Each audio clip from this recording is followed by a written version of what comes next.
గాయని ఎస్ జానకి మృతి పట్ల అవధూత దత్తపీఠం ప్రగాఢ సంతాపం వ్యక్తం చేసింది. జానకి గంధర్వలోకానికి చెందిన ఆత్మ అని సద్గురు శ్రీ గణపతి సచ్చిదానంద స్వామి అన్నారు.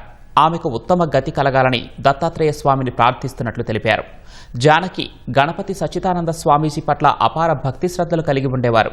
వేటూరి సుందర్రామమూర్తి సాహిత్యంలో రూపుదిద్దుకున్న శ్రీ స్వామీజీ స్తుతి గీతికను ఆలపించి సేవలందించారు.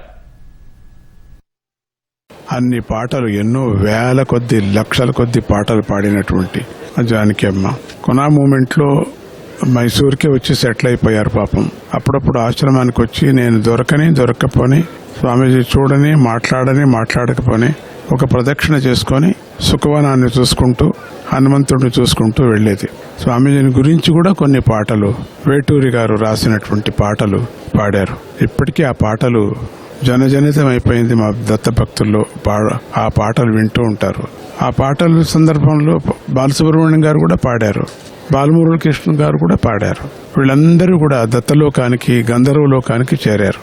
ఎందుకంటే వాళ్ళంతా గంధర్వులు, ఏదో ఈ భూలోకానికి వచ్చారు, మన కోసం వచ్చారు అనిపిస్తుంది.